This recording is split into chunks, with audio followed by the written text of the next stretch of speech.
All right, ladies and gentlemen, it's your boy DJ. I know I haven't done a video in a minute because I'm still dealing with my current situation, which hasn't really changed as much. So I wanted to do this video basically about the job industry and really just the job business in general. Without further ado, we're going to get straight to the video, and then I'll give my 2 cents on how I feel about the situation. But without further ado, let's get straight to it. Asked me to do season 2, and they offered me half the money. I'm like, wow, it's going to take me twice the amount of work. Yeah, that's the first problem right there. So 8 months of my time, essentially, and to do it for half. Jump to complaints have been coming from every angle about Disney's unfair pay. Now, our sources say that the entire cast may be pulling out of Marvel Cinematic Universe after Disney slashed salaries across the board. Whose salary got cut, and who should we expect to see in the future? Let's find out. Disney screws over Earth's mightiest heroes.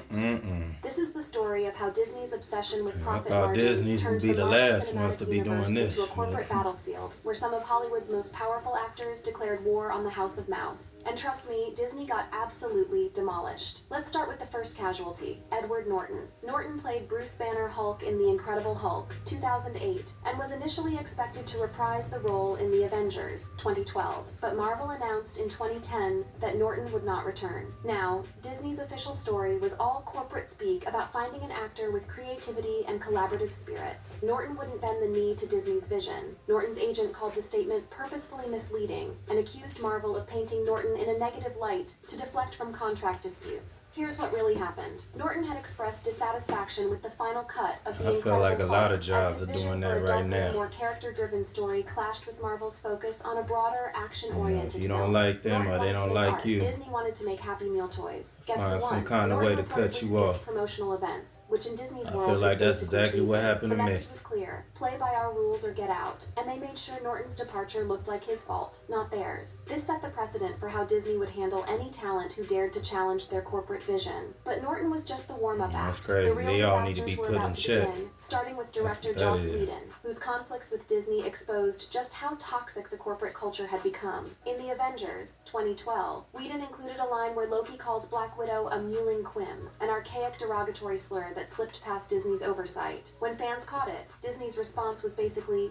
oops, our bad. Real professional oversight there, Disney, but that was nothing compared to the feminist backlash over Age of Ultron. Whedon's portrayal of Black Widow, particularly a scene where she describes herself as a monster, due to her forced sterilization, drew massive criticism for reducing her to her reproductive capacity. Whedon left the MCU after Age of Ultron, citing exhaustion from Marvel's micromanagement and fan backlash, but reports suggested he clashed with Marvel executives over creative control. Another talented director crushed by Disney's corporate machine, and then came one of the most embarrassing moments in Marvel promotional history. During the Age of Ultron press tour, Chris Evans and Jeremy Renner made inappropriate comments about Black Widow, jokingly calling her a and oh, that's a great look for your family-friendly brand, Disney. Your leading men calling your female hero a slut on camera. Both actors had to issue apologies, with Evans expressing regret for the tasteless comment. But the damage was done. It showed the toxic boys club mentality that Disney was fostering behind the scenes. But all of this was just setting the stage for the nuclear bomb that would expose Disney's greed to the entire world. Enter Scarlett Johansson, who was about to hand Disney the most humiliating legal beatdown in entertainment history. When COVID hit, Disney made a decision that would cost them dearly. They decided to release Black Widow simultaneously in theaters and on Disney+. I actually seen that movie too. It was pretty good. Right? Wrong. Johansson's contract was tied to box office earnings,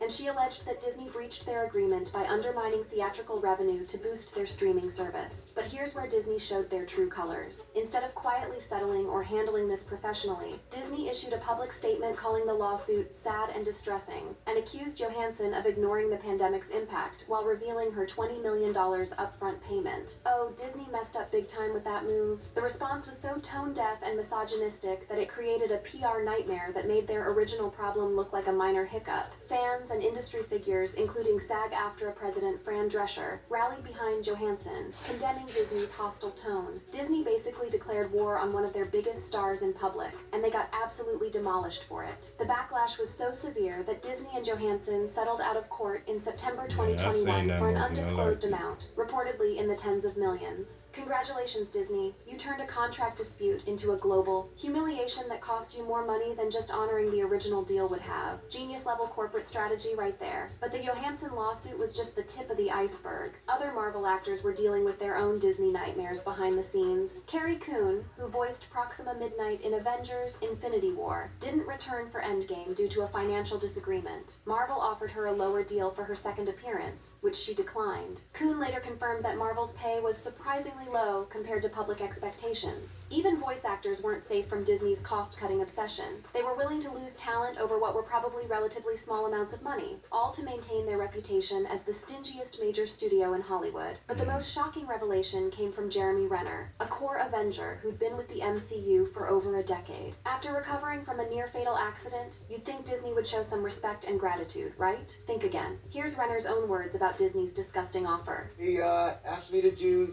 a season 2, and they offered me half the money. I'm like, wow, it's going to take me twice the amount of work for half the amount of money.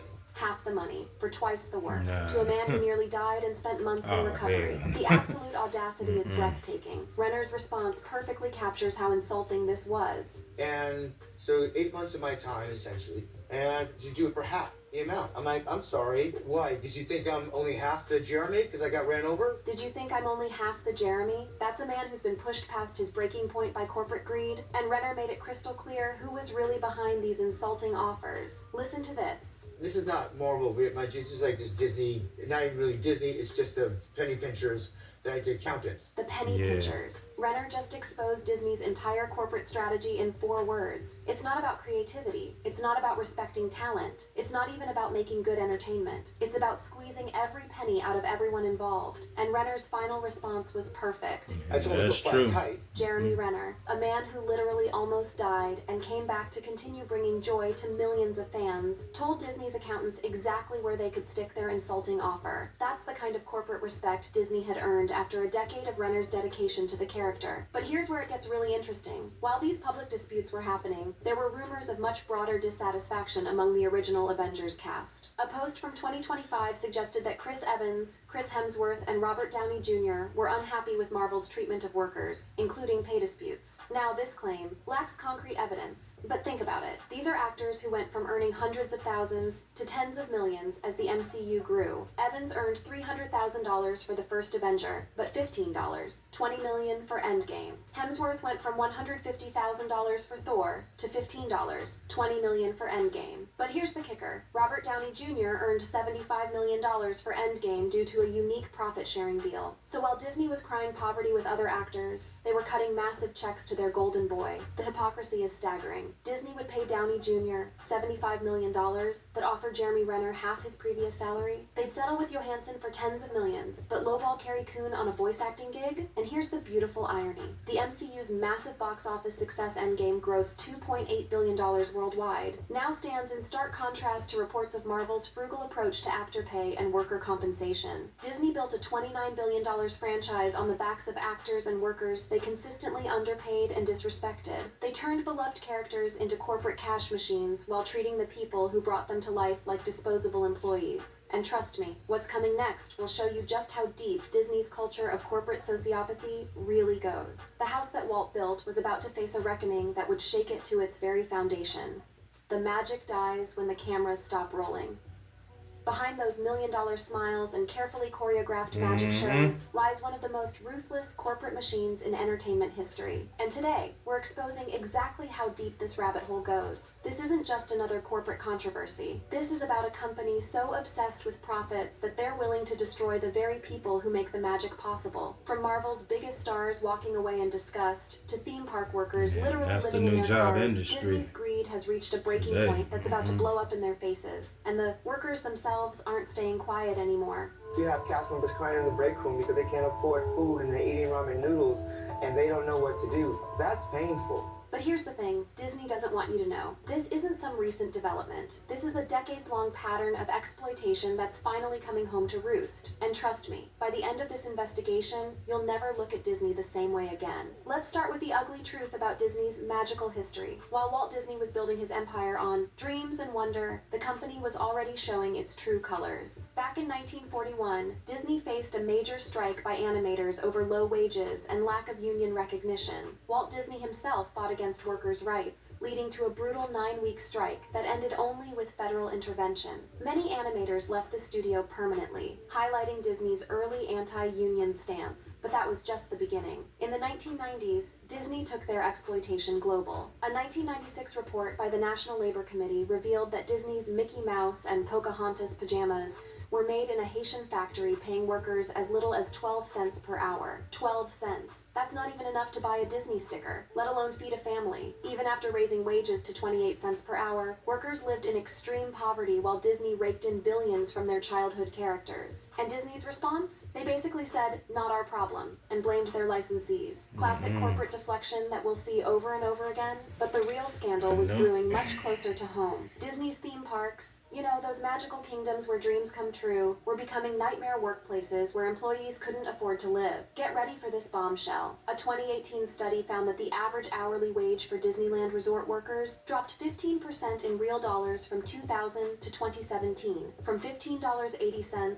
to $13.36. While Disney was raising ticket prices and posting record profits, they were literally paying their workers less and less each year. The numbers are absolutely devastating. When researchers surveyed 5,000 Disneyland employees, here's what they found. 85% earned less than $15 per hour, with over half earning less than $12 per hour. In one of the most expensive areas in America, Disney was paying poverty wages to the people creating magic for millions of visitors. But it gets worse, much worse. 73% could not afford basic expenses like rent, food, and gas. We're talking about people who work full-time for Disney full-time, and they can't afford to eat or keep a roof over their heads. The reality is absolutely heartbreaking. Listen to this worker's testimony. When I go to change my costume, I see my fellow cast members coming out of their car to go take a shower because that's their home.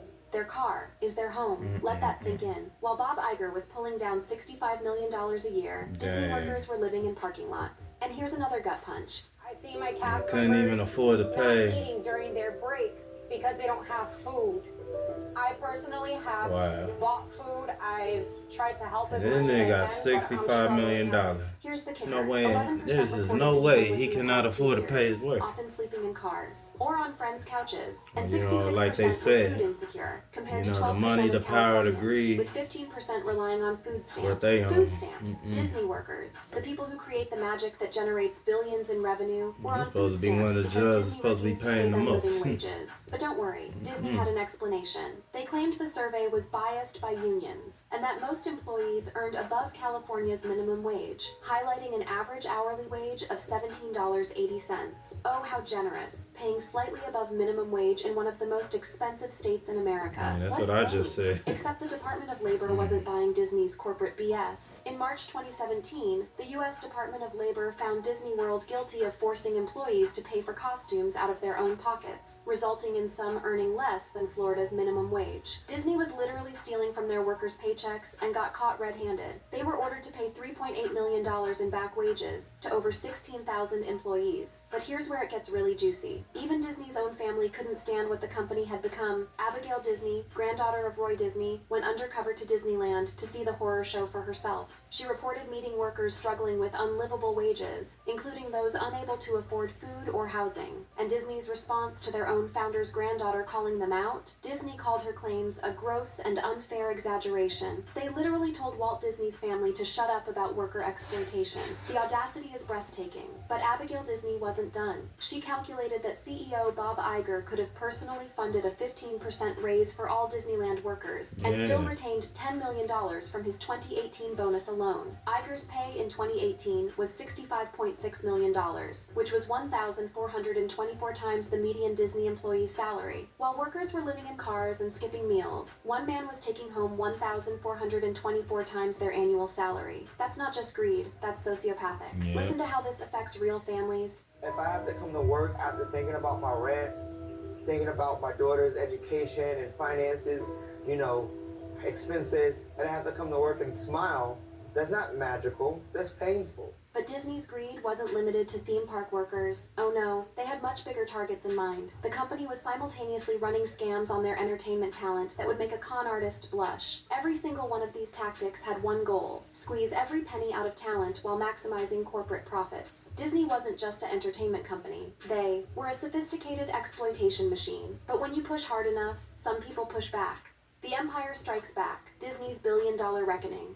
You want to know what happens when decades of corporate greed finally catch up with you? You get sued into oblivion, publicly humiliated by your own family, and exposed as one of the most exploitative companies in America. Welcome to Disney's reckoning, and it's been absolutely brutal to watch. What we're about to show you isn't just another corporate controversy. This is a complete dismantling of Disney's carefully crafted public image, with lawsuits, scandals, and revelations that prove once and for all that the House of Mouse has become the House of Greed. Let's start with a lawsuit that shook Disney to its corporate core. In April 2019, 2 female employees filed a class action lawsuit alleging Disney violated California's Equal Pay Act by systematically underpaying women. But this wasn't just any lawsuit. This was about to become one of the largest wage discrimination cases in California history. Got me a the lawyer details and shit. are absolutely infuriating. LaRonda Rasmussen, a senior financial analyst, earned $109,958 annually, I might but be able to discovered still 6 sue male these colleagues with people. the same title Not earned Disney, but $16,000 to $40,000 the other job more. I was like And that get this, security a less experienced male hire job earned that I over used to wear. I might. $20,000 more than her. I want Karen to see if Moore, I can sue a them. 23-year Shit. Disney veteran, was actively I feel like they discouraged from cut me applying off for a manager wrongfully. position that was then given to a man earning significantly more. 23 years of loyalty, and Disney treated her like garbage. But here's where it gets absolutely I feel devastating like for this Disney. last job. By July 2023, the lawsuit grew to represent over 10,000 women, with plaintiffs alleging Disney owed female workers over $150 million in back pay. Dang. $150 million? That's not just discrimination. That's systematic theft from thousands of women over years of employment. And then You came see, the if it knockout was punch. me, In December 2024, if I was Disney the faced what executive became or even the California's CEO, largest wage theft settlement, agreeing I wouldn't to pay treat my workers like $233 this. million to 50,000 workers for back pay. $233 million in stolen wages. They got bills Disney and stuff literally to had pay pay too, back and a I quarter got the of $1 money. billion because they got caught stealing from their And employees. even though, And this is the company that lectures us about values I and had to logic. pay But it up. lawsuits are just numbers on paper. I'm not the gonna. real horror is what Disney's greed has done to actual I human treat my beings. worker. People who trusted I the take company care of with my their worker. livelihoods and got betrayed in the most heartbreaking ways. Disney workers are filing Not for leaving bankruptcy them because the company refuses hanging. to pay living wages. Think about that for a moment. That's People a who good create way magic for them to millions turn of against families you. can't afford lawyers to declare bankruptcy because Disney won't pay them enough to survive. Now let's talk about where Disney's money actually goes. said, While I'll workers pay are my filing for workers. bankruptcy, guess who And got if a I nice can't fat pay check? them no Former more, CEO or Bob money's Chapek running received short, a $20 million severance package after if nearly I have to destroying cut the them off, company. at least I'll Workers let see them this know. I democracy won't be crystal going. clear. Bob I don't Chapek, go behind the scenes or behind somebody's back. I don't do that. People have almost run the company into the ground. Gets $20 million. Yeah, Now, that if I good. misbehaved at work, I wouldn't get $20 million. I would get, thank you for coming, have a magical day. Bob Chapek, who in many words from other people have almost run the company into the ground, gets $20 million. Now, if I misbehaved at work, I wouldn't get $20 million. I would get thank you for coming, have a magical day. But wait, it gets even more insulting. Jeff Morrell, Disney's Chief Corporate Affairs Officer, earned $8.36 million for 70 workdays. That's $119,505 per day. He made more in one day than most Disney workers make in 3 years. The math is obscene. While a Wow. Disney worker making $15 an hour earns $31,200 a year working full-time, Morrell earned nearly 4 times that amount for showing up to work one day. That's not just inequality. That's systematic looting of company resources while workers starve. But Disney's Yeah. problems weren't limited to theme parks. Their entertainment has to division was stop. imploding in spectacular fashion, starting with Jonathan Majors, who was set to anchor the entire next phase of the MCU as Kang the Conqueror, getting convicted of assault in December 2023. Marvel dropped him instantly and had Yep. to completely restructure their billion-dollar plan. They pivoted by casting Robert Downey Jr. as Dr. Doom for Avengers Doomsday, reportedly at a cost far exceeding what they'd been willing to pay other established stars.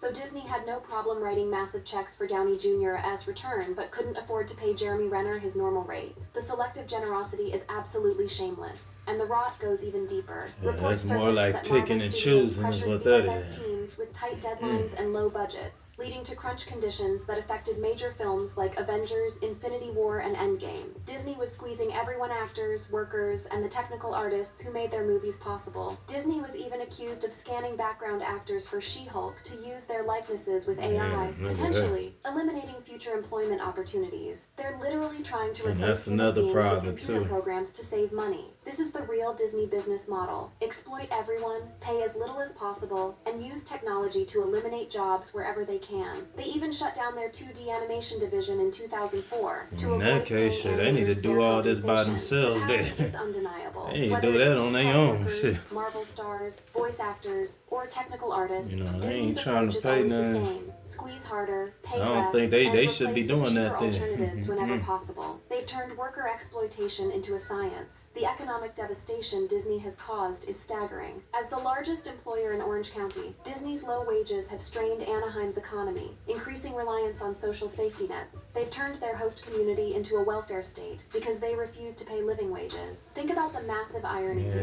Not just Disney, but that goes for every job. Telling stories about heroes, I'm talking about everybody, including my last formal job too. They're the villains in their own story. Shit, I was Systematically only exploiting workers, discriminating against women, and prioritizing shareholder profits over human dignity. I know when I first started, it was like 15 an hour. Has become a nightmare for anyone Probably who works there. went The up Magic to Kingdom 17, 18 an hour, which is, I know, today's minimum wage. Those dreams under the weight of executive greed. But Disney's response to these mounting crises tells us everything we need to know about their true values. When workers organized and demanded fair wages, It Disney just fought goes them to tooth show. and nail. When female employees sued for equal pay, Disney's lawyers contested every claim. When Scarlett Johansson challenged their contract manipulation, Disney publicly attacked her in the press. Some changes have been forced on Disney through legal pressure and public humiliation. Following union campaigns and lawsuits, Disney raised minimum wages to $15 per hour at their parks. Though critics point out this is still poverty wages in expensive areas like Anaheim and Orlando. The company claims to have robust pay equity practices, supported by a specialized compensation team, but ongoing lawsuits and the $233 million wage theft settlement suggest these efforts are window dressing at best. The real question is whether Disney will learn from these costly mistakes or continue down a path that's increasingly damaging to their brand and bottom line. With ongoing lawsuits, continuing labor disputes, and growing public awareness of their practices, the company faces a choice: genuine reform or continued crisis management. But here's the ultimate truth about Disney's corporate culture. Every single reform has been forced on them through lawsuits, strikes, public pressure, or government intervention. They've had countless opportunities to do the right thing voluntarily. Instead, they fought every improvement, contested every lawsuit, and only changed when the cost of resistance became every too job. high. Disney has shown us exactly They'll who do they are when anything they think can to nobody's pay you watching. as little They're a as company that will possible. pay an executive $119,000 But they want you to do all the for one day extra. of work, while forcing employees to That's choose one between thing I medicine have and noticed food. about this They'll job spend tens industry. of millions settling with Scarlett Johansson while offering Jeremy Renner half his previous So salary. next time They'll I need to create get me a elaborate boy. marketing campaigns about magic and I dreams feel I'm while ripped systematically off here. crushing the people who make those dreams I possible. wonder if I The could house still that Walt file a built has become a lawsuit. monument to everything wrong with modern My corporate formal America. job, if I have a Disney's case systematic against them. exploitation of workers, Probably not discrimination paying me against enough. women, I know and they're not abuse of paying me talent enough. represents the Shit. worst excesses of capitalism run amok. They've prioritized stock prices over human dignity, executive bonuses You over know, like worker I said in the survival, last and video, they shareholder didn't cut value me over off. basic decency. Didn't The let most me know magical thing enough. about I had Disney to these find days, out. watching their carefully crafted image crumble as the truth finally I had to comes find to out light. for somebody Every else. lawsuit victory, every worker strike, every star walkout When they brings could've us just closer told to me the straight day when up. this corporate empire That's faces how I real feel about it. consequences for decades of greed and exploitation. The magic may still exist in Disney's parks and movies, but it's built on a foundation of human suffering that's finally being exposed to the world. Disney's reckoning is just beginning, and every court settlement, every union victory, and every public humiliation proves that even the biggest corporate bullies eventually fall when workers workers unite and the truth comes out. Because when you build an empire on exploitation, when you prioritize profits over people, and when you treat workers like disposable resources, eventually the whole rotten structure comes crashing down. Disney's day of reckoning has arrived, and it's been a long time coming. The House of Mouse has become the House of Greed, and the bill for decades of corporate sociopathy is finally coming due. Whether Disney can survive the reckoning they've brought upon themselves remains to be seen. But one thing is certain, the Magic Kingdom will never be the same again. So yeah. You know what I have to say about this, because, you know, I can't do the whole video. But I will say this, though.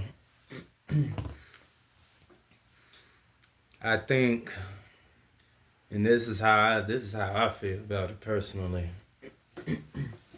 Like I said from the very beginning, like I said, they have a problem paying. It seems like they have a problem paying the amount that you really owed and truly deserve. But yet, they want you to work. They want you to work your butt off. But they want to pay you as less as possible. And that doesn't do us any good. You know, we got bills to pay, you know, kids to feed, you know, all that stuff. Things to take care of, whatever, etc. And they know they have the money. You know, they know they could pay them. They know they could pay this money. But yeah, they choose to be greedy, selfish, and then they try to make us look like we're the bad guy. And really, they the ones that are the bad guy. And then another thing I want to add to that is, you know, when you speak up about, when you say something about it, you know, they'll do anything they can to shut you down. They'll blackball you. They'll do anything they can to silence you when you speak the truth, when the truth comes out there. And I feel like that's not just Disney, but really all of these jobs, most of these jobs. You know, Hollywood too is no different. I know y'all heard the rumors in Hollywood. I tell you personally, because I know I worked out there. Half of the rumors are true. I could at least say half of them are true. I'm not gonna say everybody, but I know most of it is true. And like I said, I used to work at Hollywood myself as a security, actually. And like I said, I'm not even doing security no more. But when I was doing security at the time, I was working at this club, which I should still be working today. I feel like I got cut off by that because I got into it with I didn't get into it with one of the managers, but one of the managers complained. I guess he complained about me. He complained about me right behind my back. You know, when he could have told me, you know, and he was there, you know, we was both there. I know he was there. I'm trying to figure out why he didn't tell me why he was there. Like, I don't know if he was scared of me. Like, you know, you have to tell the other manager, I guess, you know, who was probably my boss at the time. And then he tells me when, you know, we was both there together, you know, I was already there when he even came in. He couldn't tell me that right then and there. But you have to tell the other manager, my boss. And then he tells me, you know, he cuts me off, so I can no longer come back. When you could have told me what the problem was right there and there. When you first came in, when you first saw me, face to face. It ain't like I was going to attack you or anything like that. See, I'm probably ready to do that now, because now I find out like this. And I'm out of a job, I ain't making no money thanks to you. So yeah, I do feel some kind of way. But, you know, I feel like he could have prevented this by just being honest with me, by telling me straight up what the problem was. And instead, you tell my manager, you know, you get me fired and everything. So, of course he's going to be mad. Of course I'm going to be mad as hell. I have every right to be. It's not how I'm gonna pay the bills. I'm gonna, not that I have any children, nothing, but you know how I'm gonna feed my children. How I'm gonna feed myself, to be exact, and my family, and all of that. You know, I feel like, you know, I feel like it's it's a dirty business. I tell you, the whole job industry, that's how I feel about it. That's all I can say about it, really. Like I said, as far as the job industry, it's bad enough that they want to pay you less as possible. But they'll give you all these demands. They want you to work and work your butt off. All these demands and everything.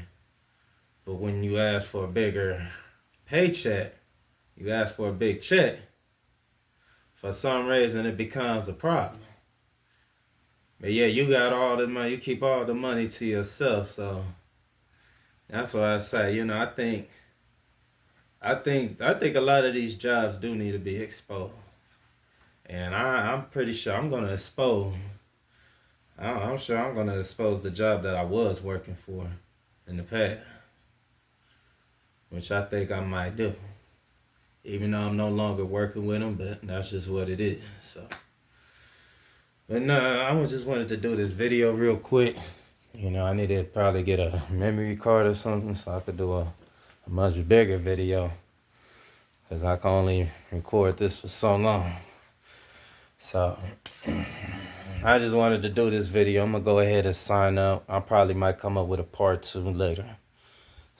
Like I said, it's your boy DJ, and I'm finna sign off right now.